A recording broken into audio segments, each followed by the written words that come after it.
Hello everyone, my name is Awot, and today I'm going to be talking about some stuff I would like to see added to the game to help improve Gauntlet if anyone remembers that mode exists. But overall, most of the content in the video can actually be used overall to improve the single player experience, I feel. These are mostly going to be smaller things, so it is absolutely possible that they would still add these things into the game because they said that because while Age of Mythology wasn't included in the new content roadmap for that second half of 2026, it's still possible we could get some updates to our existing stuff in the meanwhile. You know, the things I'm about to talk about in the video are mostly smaller scale, and I feel it wouldn't hurt too much if they added some of these in the next 3 months of our content drought. So before I start running through all the fun stuff and concepts I have that I want to share with you guys today, I want to talk about what's currently missing from Age of Mythology in general. So as it stands, we still currently do not have any badges in Gauntlet mode for playing with any of the Aztec characters. I know a lot of people like to collect those shiny new badges, even though I personally display the same three in my profile constantly. But yeah, I do have to agree it is a little odd that we have badges for all pantheons except for Aztecs. And then on top of that, we're missing legends from 3 pantheons in the game. Both Aztecs and Japanese do not have any legends in Gauntlet at all currently.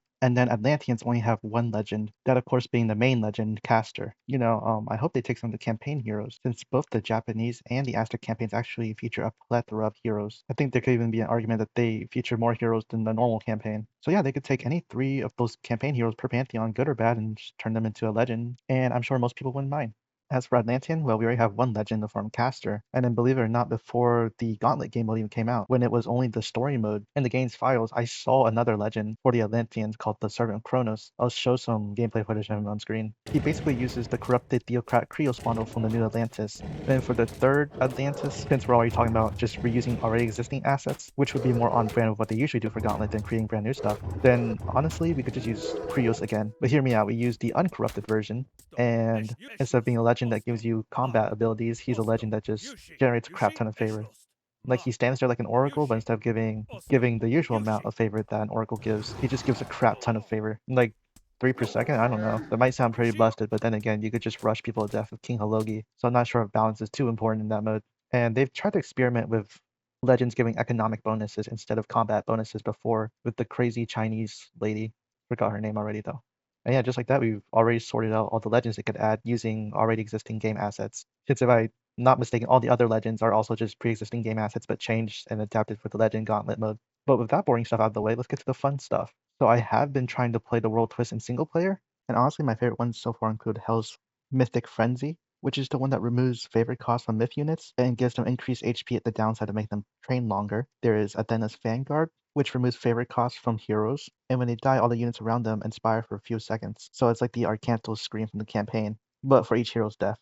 And then the last one I enjoy is Toph's Divine Wisdom, which doubles all technologies that are granted by each character. And yeah, that's honestly been about it. What I'm about to say might just be my personal taste, but I have been excited about the other ones because they either are just inherently unfair or slow down things. Celestial Remnants and Secret Knowledge are inherently unfair because the AI can't use them, right? So Celestial Remnants just basically give you free Atlantean units, and the AI just has to deal with it. And then Prometheus Secret Knowledge, the AI also can't use, so you just gotta tighten up. And it's just like, how can you call this a world twist if it only affects you and not the whole world? And I understand it's actually made this way because some missions in the story mode are entirely balanced around this fact the AI cannot use them and only you can. Famous example includes Tundra 13C, one of the most widely regarded as a difficult mission in the story mode of Gauntlet. Your saving grace is the fact that you have the secret knowledge and the free Titan Gate and the bots don't know how to use the Titan Gate. Otherwise, you'll be getting jumped by 3 Titans and that's just no good. But on the other hand, if you're taking this into a skirmish, it's just a super clear advantage to you. And then the Horse Ancestral Protection, whatever it's called, that has your units resurrect, it honestly just does nothing but drag out the game longer. Like, the winning team is going to snowball either way. All it does is delay the time it takes to achieve victory by having units pop out and be an annoyance. So it just makes each fight feel like it takes twice as long to achieve the same result. And yeah, I honestly am generally considering going back on all my maps, my custom maps, and disabling that from appearing on all of them as a random twist because it's just that terrible. And then same thing with Aphrodite's Rate of Flourishing. In Gauntlet, you can age up super fast, so this is fine. But if you use it in a normal skirmish match, all it does is just slow down the first part of the game really slowly. And I'm not talking about like it gives you more time to react or anything. It legitimately just makes what usually takes 5 minutes take 10 minutes. It's because it slows down your villager production for the first 10 minutes. So by the time you're done with the first 10 minutes, you'll only have like 12 or 13 villagers. So basically by the end of 10 minutes, you'll be having the same economy as you would at like 3 minutes. And yeah, your twist does double it at the end of 10 minutes. So you do end up with the amount of villagers where you should be at, just without all the resources you should have gotten during that time.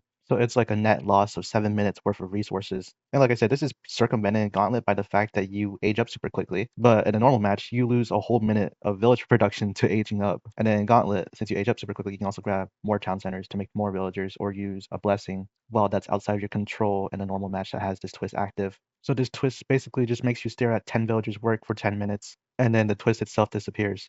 I can just summarize it as Age of Mythology, but worse. So we go back and we take a look. What did the good twists have in common, and what did the bad twists have in common? In my opinion, the good twists gave you more of the game. Myth units have no favorite cost but take twice as much time to train. Well, now I'm auto-queuing myth units, and overall, I'm going to have way more myth units in my army than I would have in a normal match, where their production would be bottlenecked by my favorite costs. So essentially, that twist gave me more myth units, more Age of Mythology, since the reason why we're here instead of another Age of Empires game is for the myth units. And since we didn't spend our favor on myth units, we can save it for more technologies and power recast, and which is more mythology. Same thing with the Athena's Vanguard. You save favor not having to spend it on heroes, and so you can get more mythology. And the heroes inspiring units on death makes the game move faster, not slower. You can play the game more. And it only makes the game faster when you're taking fights. So the ordinary times in which you need to calm down, you can calm down and you're not rushed. Toph's Divine Wisdom doubles the effect of technologies, which makes you rethink on how you play the game.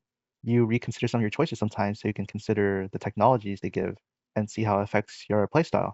It adds a new dynamic of which you play Age of Mythology, which makes you want to play Age of Mythology more. Well, on the other hand, I have already explained why the other two twists, Aphrodite's Rate of Flourishing and Horus's Ancestral Protection, are pretty bad. They both just slow down gameplay and have you staring at the same units that you already had. Stare at the same enemy units there was, they just pop out over and over to die again, or stare at the same 10 villagers for the first 10 minutes of the match. So when we make a twist, I think we should make a twist that either adds more to the game, like gives us more of the game, or changes a dynamic of the game that makes you reconsider how you play without slowing down the game. So here's some world twist ideas that me and some friends have crafted.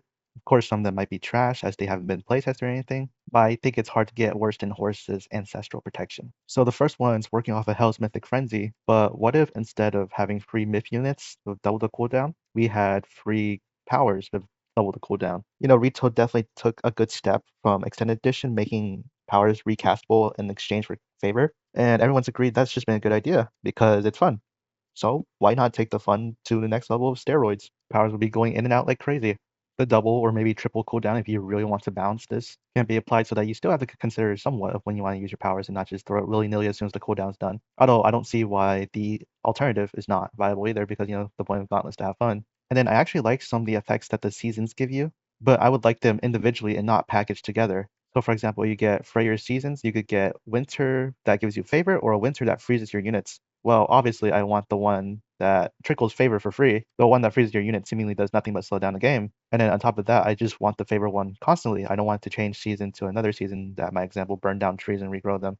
So we could have a lot of Freyr seasons individually. That'd be great. Some of my favorite ones are the human units train faster. Then, of course, the previously mentioned one where in winter the favor trickle is passive. The one where villagers gather resources faster. It speeds up the game without changing the mode completely to lightning. And then one that I think will be really popular will be ones that affect population. So World Twist I think would be very popular. Many people, even people who don't play Gauntlet, would love to see would be a world twist where civilian units do not cost population. And so you can have the biggest economy you want and then put that population space to larger fights. I think there's a tons of mods that do exactly this because it's such a popular idea. Alternatively, you can also do one that doubles the population of houses and town centers. I think so many people would love to see that since a lot of people literally learn modding just so they can increase the amount of population space they have.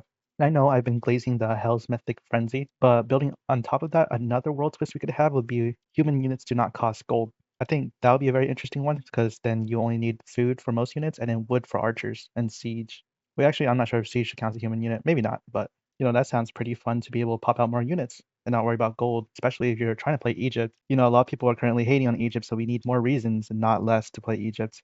And having a mode where Egypt's heavy gold reliance is slightly less might help some people enjoy Egypt. And then another world twist I thought we could use is doubles resources. But it's not like there's twice as much resource in the map, rather each resource has double the value.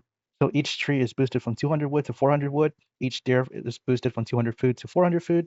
And each far gold mine is boosted from 6,000 gold to 12,000 gold. This would definitely help inexperienced players as they don't have to shuffle around as much or fight over land as much. They can focus on other things instead of territory control. Or, if people just like to turtle, they can do that too, even if they're not new. But let's say you don't like to turtle and you like to expand, and you get this twist by random because you enabled the random twist setting. Well, you accidentally get this twist, it's not going to go against you either. See what I'm saying? It will benefit players who don't like shuffling around as much, but if you do like shuffling around, you can still do that. This twist doesn't inhibit you from doing that. And yeah, these are the kind of twists that I want to see. They're practical for normal gameplay as well as Gauntlet. So when you get them, it doesn't feel like a chore, and Gauntlet doesn't alienate you too much from the standard game. Some of these, it might even help you learn how to play the normal game by removing some factors that would otherwise alienate you, such as the double resource one I mentioned. And finally, I have one more, but I'm not sure if it should be listed as a world twist or a straight up game type. For those of you who do not remember, game type changes how the game is played. It is found in the top left corner of any lobby. Now, this is a little backwards, but I was wondering if we could have a game type where all players are bound to the same rules that humanoid bots are bound to. In case you guys don't know, there's a humanoid bot, and they play Age of Mythology just like a normal Age of Empires game. No powers, no myth units, no heroes. Except if the humanoid bot gets Egypt, it will actually activate its pharaoh. But besides that, it's just a standard Age of Empires game.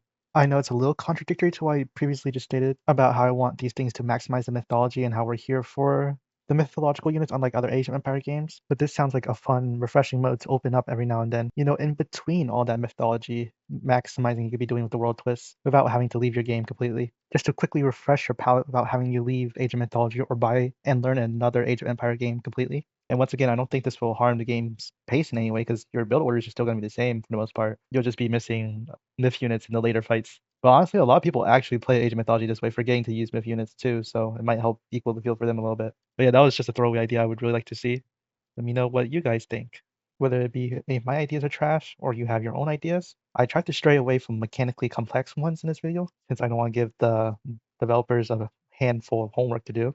But that's it. Thank you for watching as usual and have a great day.